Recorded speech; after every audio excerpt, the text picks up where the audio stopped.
It was not easy. We kind of expected that. It was almost disastrous, but the Boston Celtics in overtime avoided history. I'll talk about it right now on the Locked On Celtics podcast here from the TD Garden. Be ever ready. Recognize the city of champs. Boston, baby, we do what you can't. Locked on number 18, Tatum and Brown, J-team, step back. We gon' wet that and slay teams. Of course, the Celtics, who else could it be? Screaming like KG with the Larry O.B. Karalis above average, assessing the team status. Best daily pod, no cap, salary matching. Clutch like Bird the DJ, Heat John on replay. Prime time, dapping up the truth on the sideline. Raining J's, how it started, raising banners, how we finished. Locked on Celtics pod, home of the winners. B.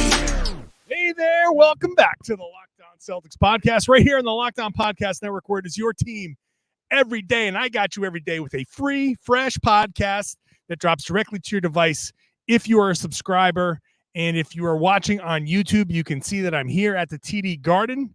This is not the green screen. This is legit, like I'm here.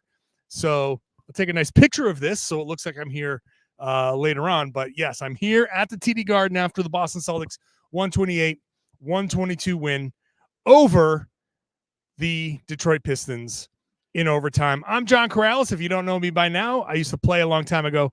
Now I'm covering the Celtics for Boston Sports Journal. And today it's a little bit of a kind of podcast. All right. I knew it was coming. Tried to tell you guys it was coming. Maybe you didn't believe me, but now you do. This was always going to be a tough game. And later on, I'll talk about Joe Mazzulla and how this is his mentality. The mentality of Joe Mazzulla is his biggest challenge. It's the biggest thing that's different about him. I'll talk about that later. We'll talk about Tatum's game. Porzingis and Derrick White were awesome, especially in the second quarter. Well, maybe only in the second half, I should say, not the second quarter. Everybody was terrible in the second quarter. We'll get to all of that in just a second. Today's show is brought to you by PrizePicks. PrizePicks is daily fantasy made easy. It's the most exciting way to play daily fantasy sports. Go to prizepicks.com/LockedOnNBA. Use LockedOnNBA, that code all lowercase, LockedOnNBA, for first deposit match up to $100. All right, let's just get this out of the way. The Boston Celtics came out here. They were god-awful. They were terrible in the first quarter. They made a little bit of a run, but they were still not great. And I thought after the first quarter, okay, maybe that was it. I've said it before here on this podcast leading up to it. I said it yesterday with Be Ever Ready. I've been writing about it on Boston Sports Journal. It's no secret, right? The first game back after a long road trip, that is the toughest game. Joe Mazzulla said after the game, this was going to be the toughest game that they've played in a while this season. There's just the factors, even though you can see it coming, even though everybody knows that this is going to be a tough game, everybody was talking about it after the game about, yeah, we knew this was going to be tough. We knew it was going to be tough. But no matter how tough you think it's going to be, it's always tougher than you expect. They spent 10 days. It's not just that they played 4 games. It was, how many days are you over there? How much travel between cities? How long are you away from home, away from your family in a different time zone? Then you come back, try to reacclimate. You're not going to get back onto that time right away. So it's tough. It's just difficult. History tells us it's going to be difficult. And then the Pistons, let's give the Pistons some love here. The Celtics came out. I compared it on Boston Sports Journal to like a fighter, right? You know that you're you way overmatch your opponent, right? You're strong. You know you can throw a knockout punch, and if it lands, if one of those haymakers lands, you know it can be over. You have that capability, and you think, I know that when I throw these haymakers, it's going to open me up to getting hit a few times, but that's okay. I can get hit a few times from this guy. This guy's not going to hurt me, except the Pistons come in here and they throw punches of their own. I know that they've lost 28 now in a row, which is the 27 was the longest single season. 28 was the longest that kind of spanned between seasons. So now they own like all the losing records. But they've had their reasons. Part of it's they're not good. Part of it's they don't know how to win. Part of it is Monty Williams making some interesting decisions, and I don't know what his motivations are. Part of it was injuries, all that stuff. That's Locked On Pistons. You can listen to them for that. But they come in here and they have punches to throw of their own. Cade Cunningham, 10 early points. Ivy was good. Duren is good. They were all over the boards. The offensive rebounding was atrocious that the Celtics allowed that many offensive rebounds. Was it 19 offensive rebounds for 31 second chance points? That was disgustingly bad. I can't use the language I want to use on this podcast because this is a family-friendly show to describe how bad that rebounding was. And Porzingis had like a funny quote about it afterwards. We're sitting there on the bench and you're sitting there at home saying, like I just said, grab a rebound, go grab a rebound. And it's kind of like easier said than done, but still 31 second chance points is ridiculous. You win this game by 7 in overtime. Grab a few of those rebounds and this thing is over in regulation, and maybe it's not even close. Regardless, props to the Pistons. They are talented. Everyone said it was, people at halftime, you hear conversations, people saying like this team is not 2-29, whatever their record is, bad. I think it's 2-29 now. They're not that bad. They're not great, but they're not that bad. Jayson Tatum after the game says they've got more talent than some other teams that are further ahead of them in the standings. So they come in and throw their punch. The Celtics maybe think after the first quarter, all right, we're going to try to step this up. But the second quarter was even worse. And it was so bad, so comically bad, that you could only laugh at it, or I could, because it was the turnovers that they were throwing were like clown turnovers. They were just Harlem Globetrotters turnovers where we were like a couple of plays away from O'Shea Brissett running around throwing buckets of confetti in the stands. Like that's how funny it looked out there. Guys were falling, tripping all over themselves. Ball going this way, ball going that way, shots missing. It was just an outrageous, incomprehensibly bad second quarter where the Celtics gave up 66 points in the first half, 30 first quarter points, 36 second quarter points. The defense was disgustingly bad. They were, and that might be where I had the biggest problem.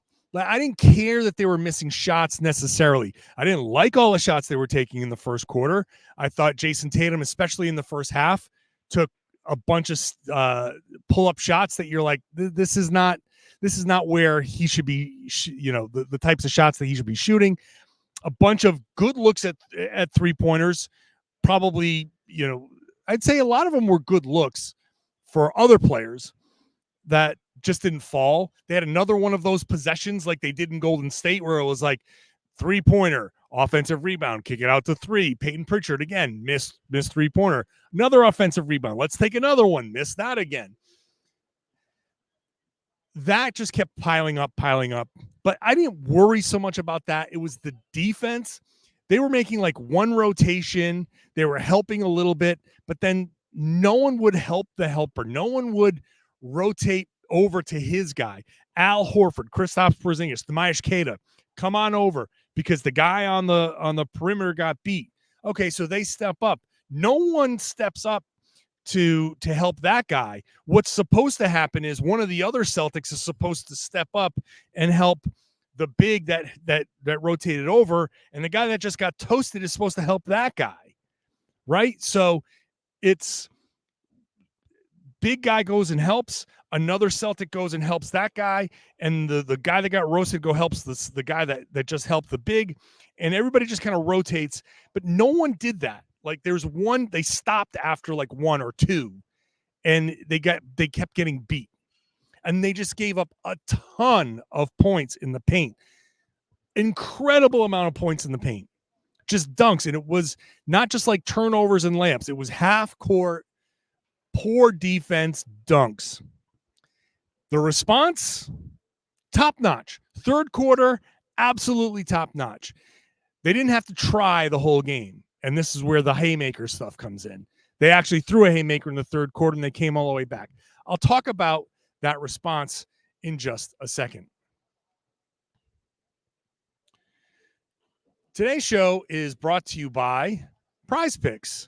PrizePicks is daily fantasy made easy. And the reason why daily fantasy made easy, it's because they set a projection. You get to pick against the projection, whether it was Jayson Tatum points, whether it was Derrick White assists. They set it. You pick more or less. If you hit it, you win. You can pick up to 6 players, 2 to 6 players. If you hit all 6, you can win up to 25 times your money. You don't even have to hit all 6 to win something. So that's what makes PrizePicks so great. PrizePicks.com/LockedOnNBA. You can go make a combination pick. You want football? You want basketball? You want hockey and basketball? Go ahead. You can pick the 2. They have the combo leagues. You don't have to worry if somebody gets hurt because they have insurance. They're the only daily fantasy outlet with this player protection, this insurance, where if your guy goes down in the first half, he can come back in the second half. And if he doesn't come back in the second half, that guy's rebooted. So you get a pass on that because you've got insurance on it. Who else offers you that? PrizePicks.com/LockedOnNBA. Use the code LockedOnNBA. You get a first deposit match of up to $100. So that's a good way to do it. You deposit up to $100. Use that code LockedOnNBA, all lowercase, at PrizePicks.com/LockedOnNBA. You get whatever you put in matched up to $100. So go check out PrizePicks. It's daily fantasy made easy. It's the best daily fantasy sports game that you're going to find. Thank you for making Locked On Celtics your first listen every day. Now go check out Locked On Sports Today, 24/7 streaming sports on YouTube. It's the first of its kind 24/7 streaming channel. Put it on, leave it on, listen to whatever. There are bowl games going on that are going to be discussed. There's basketball going on, hockey. There's baseball off season. There's tons of stuff being discussed, and it's there at the Locked On Sports Today 24/7 streaming channel. So go check that out wherever, right here on YouTube, actually. So the Celtics, okay, sucked. First half, sucked. Second quarter, worst quarter of the season, I think. Maybe, no, I'm going to say worst quarter of the season. I'm thinking back to the Memphis game, and I'm thinking to Charlotte. That's whatever, okay? I'm going to say this was the worst second quarter, the worst quarter of the season. The response, this is what you want. Joe Mazzulla actually said after the game, forget what happened in the first half. What I care about is how we responded. You go into halftime, you come out. Did you come out better or worse? Did you come out with a renewed purpose? Did you come out and say, okay, we made these mistakes. We played like this. We played like crap. Can we come out and fix this? They did. They came out 35-16 third quarter. It's funny. On Boston Sports Journal, I was talking to the guys in the media row too. I said, this is going to be a 36-16 quarter. The Celtics are going to come out and maybe run away with this in the fourth quarter. It's kind of half right. It was a 35-16 third quarter, but they never ran away with it in the fourth quarter. But that response in the third quarter, finally attacking. That's what the Celtics needed to do. They needed to do that from the beginning.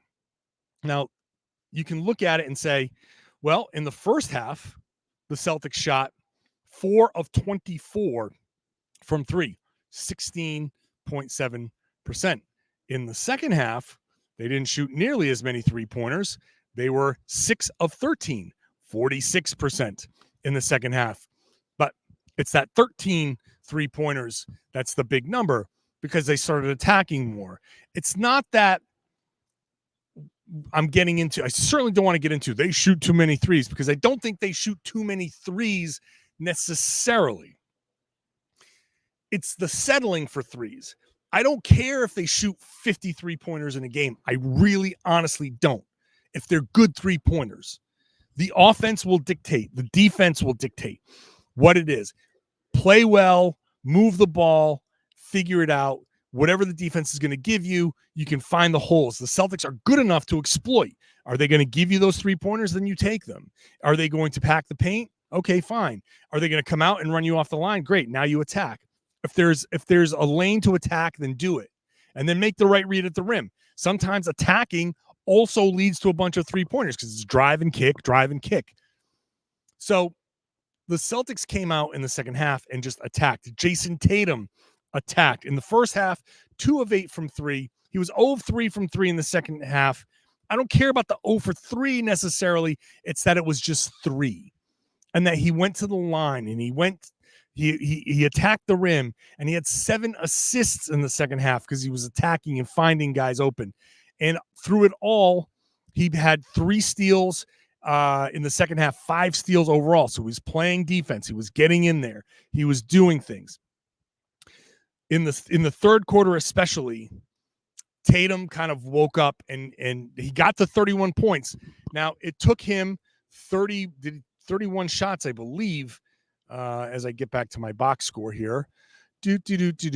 All periods, filter that. Yes, he took 31 shots to score 31 points. Very inefficient night. 35% shooting, 35.5% shooting overall, 18% from 3. He got to the line 8 times, 87.5% there, 7 of 8. But 10 assists, 5 steals, 7 rebounds. He did the other things. And the third quarter is where he did a lot of the damage because of how he played. And the Celtics just played extraordinarily well in general. They did hit 3 of 6 from 3, but they were 10 of 14 from 2. Jayson Tatum was 4 of 7, 4 of 5 from 2. Kristaps Porzingis was 4 of 4 from the field, 3 of 3 from 2. So Tatum had 11 points in the third quarter. Porzingis had 12 in the third quarter. Now, after that, it was the Porzingis and Derrick White show. But the fact that Tatum comes out of the half, rebounds well, has that kind of response, that was really the most important thing for the Celtics. And then in the fourth quarter, back and forth fourth quarter, back to the offensive rebounds. Was it 8 offensive rebounds that the Pistons had in the fourth quarter? Once again, that same problem. But in the end, and this is another great thing, Derrick White, Kristaps Porzingis were the closers. Run that high pick and roll with Derrick White, Kristaps Porzingis. Derrick White getting to the rim. Derrick White pulling up from 3. Getting it over Porzingis, 3-point shots, getting it to the post, high post, turn, get fouled, low post, turn, get fouled, hit that shot. Anything they wanted in that 2-man combination, they got. And again, they didn't have to get to Tatum. Jaylen Brown, I didn't mention, missed this game.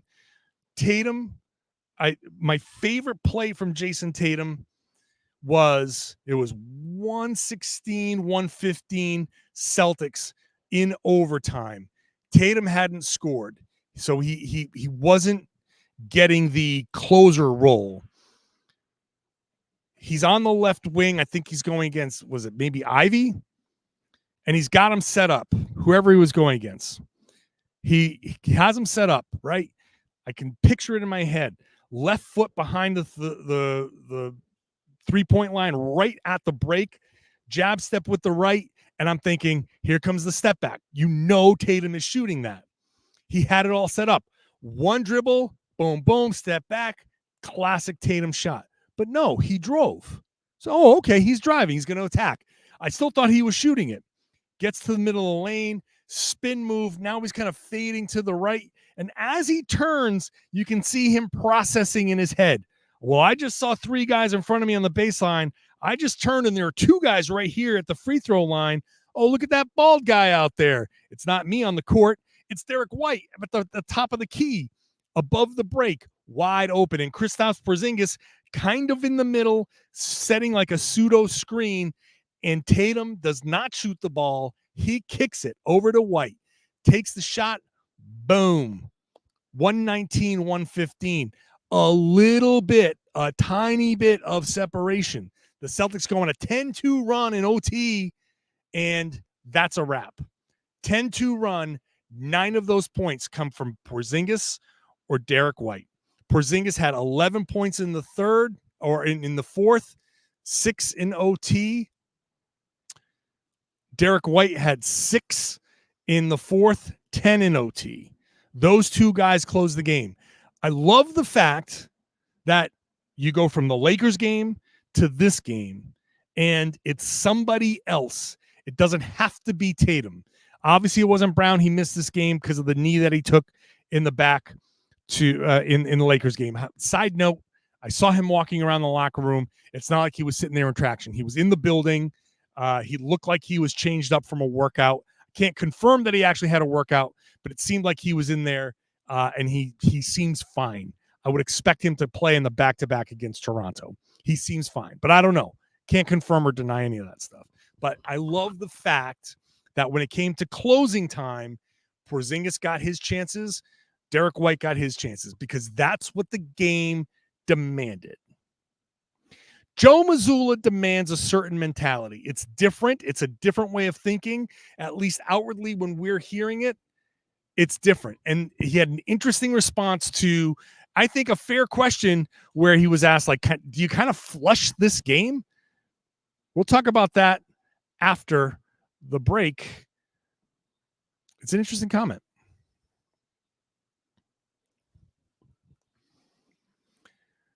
Today's show brought to you by our good friends over at FanDuel. FanDuel Sportsbook is the number one sportsbook in America. And right now, new customers get $150 in bonus bets with any winning $5 moneyline bet. A moneyline bet is just win or lose. You're not picking against the odds. You're just picking winner or loser. You put $5, even if you put $5 in the Celtics to win. Now, they were 17-point favorites in this game. So if you pick the Celtics with the spread, not so much. If you take the money line bet, you win. You pay $5 on that. If you did that on FanDuel, $150 in bonus bets is coming your way. So if you've been thinking about joining FanDuel, now is the time, because you can do all that fun stuff. You can play against the spread. You can play the player props. You can do over-unders. You can do more. Same game parlays where you can do Tatum points and Derrick White assists and Al Horford rebounds or Kristaps Porzingis rebounds or block shots. Stack them up. If you win, maybe you can get yourself a little bit more money. It's a lot of fun to do. So check it out at FanDuel.com/lockedon. FanDuel is an official partner of the NFL. FanDuel also has these great tools. I very much encourage you. If you want to go ahead and bet on sports, that's good. Go for it. But use the tools that are available at FanDuel, because they have the tools to help you protect yourself. Set your limits, set your goals, set all that stuff, set your protections, and then you can go ahead and gamble responsibly. Hey, check out Locked On Pistons, because that's going to be a fun show. Kuka Hill has it's interesting to hear someone covering a team as they continue to lose. Not a happy guy, but go check that out. We got a Locked On for every team. So Locked On Raptors after the Celtics play the Raptors. Locked On Spurs, my good buddy Jeff Garcia, after the Celtics play the Spurs. It's lots of fun across the network. So check in on the opposition. Check in on how they're processing things. All right, Joe Mazzulla after the game was asked about, like, basically, do you just flush this game? And it's a fair question. It honestly is a fair question. Now, he was laughing at it because he just thinks differently. And I admit, I do appreciate how Joe Mazzulla thinks. I do appreciate how he processes these things. It's very interesting. And I think because my mind kind of, like, naturally, like, I buy into the train of thought. I understand where he's coming from. I'm a big believer in things like, when even in the worst things that can happen, there's a potential positive to take. It's not universal. It's not a universal thing, but if you really look at certain situations and you say, well, this is bad, but there is this potential good that comes out of it. And so when it comes to this, I understand the question that you came out and obviously this was the first game back from the West Coast swing. We all know that those games are always difficult.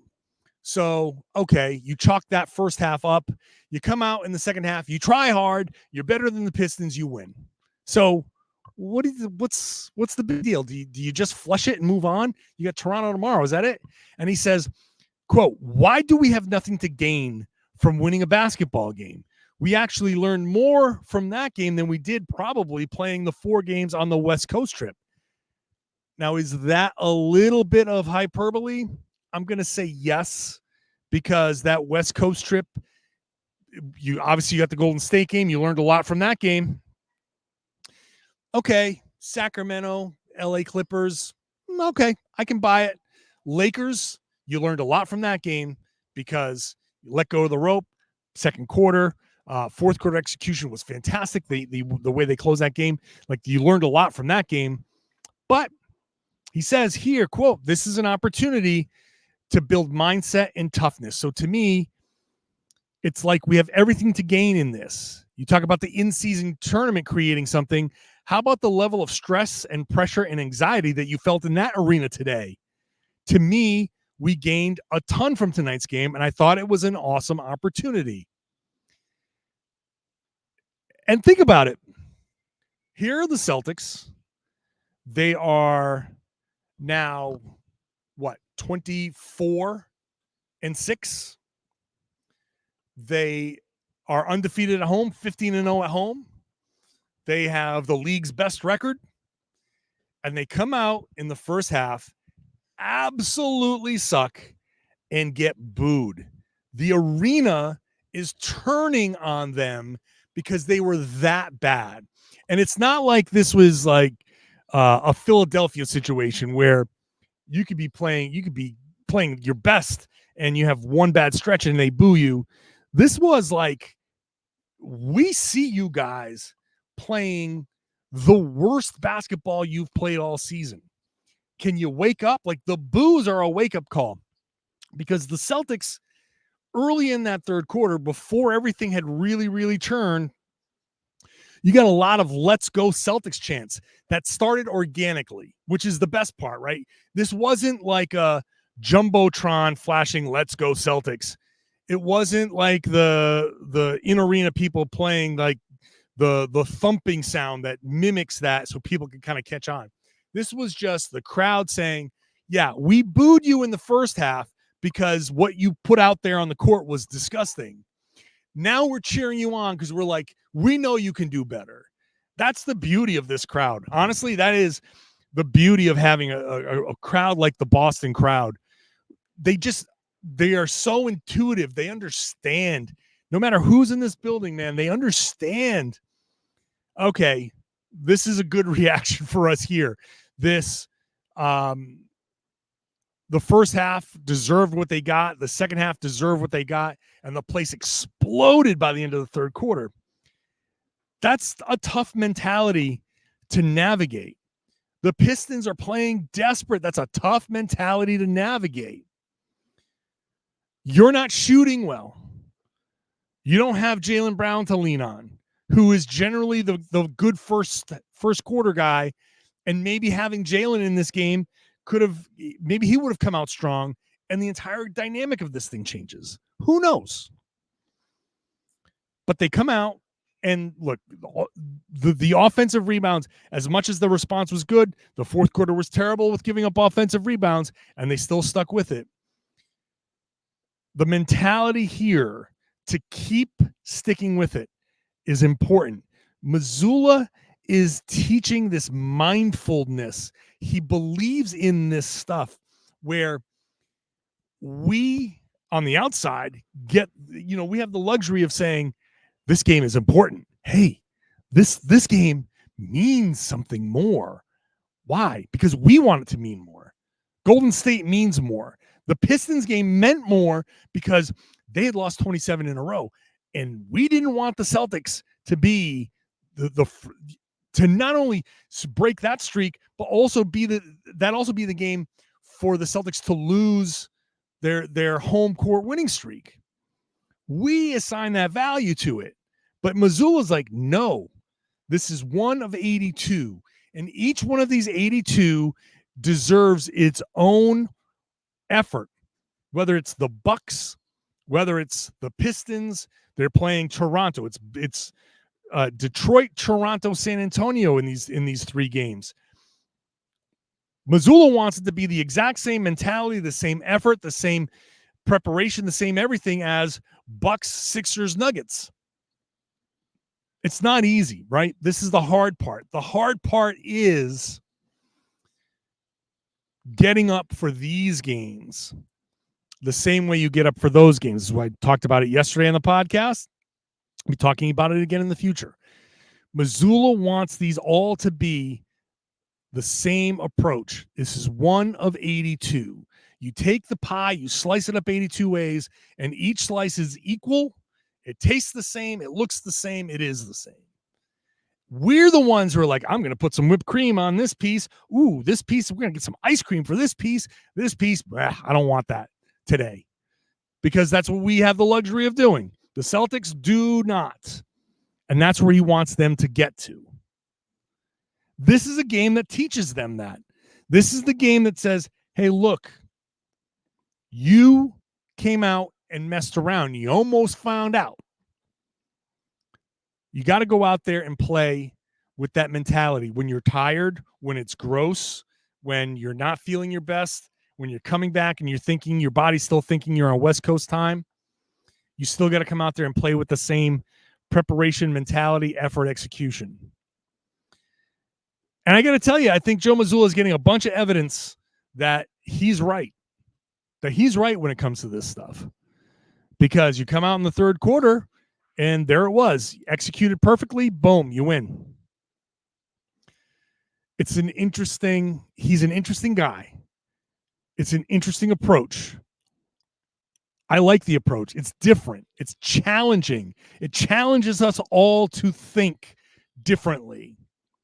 And I appreciate that, because you can't just go through life, can't just go through everything thinking the same way all the time, because the game evolves, life evolves, things change. We have to change along with it.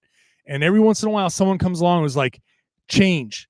I'm changing the way you think. And I don't know if he's right or wrong necessarily, but the challenge of how you think about things opens you up. And when you challenge players to change how they think, then maybe they open up to a place that he didn't expect to go, and he will in turn be challenged.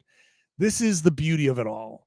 And if the Celtics can fully be on board and can get to that point where it's one of 82, and if they can buy fully into Joe Mazzulla's mentality, which I think they're doing, then this has the potential to be a super, super special stretch for these guys, because it's the mental part. Remember, the past 2 seasons, we've talked about it over and over and over again. It's the mental part that has eluded the Celtics. They're talented. They know how to play basketball. They're very, very good basketball players.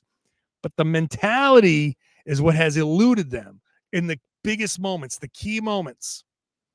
This is where Joe Mazzulla is going to win this championship for them or not. Do they buy in and play great basketball and have that mentality or not? I think they're buying in. They're getting there. I think, once again, last year, maybe they don't finish this game off. Maybe this just becomes a bad loss at home last year. We've seen the Pistons come in here and beat the Celtics before with or without Cade Cunningham. So, hey, you know what? They win. Overtime or not, it's a win. They're perfect at home. Now we'll see what about Toronto. I don't know what's going to happen about Toronto. We'll see. Are they going to be at full strength? No, because Al Horford's going to miss that game. Is Jayson Tatum going to play? He talked about his ankle being sore. Is Jaylen Brown going to come back?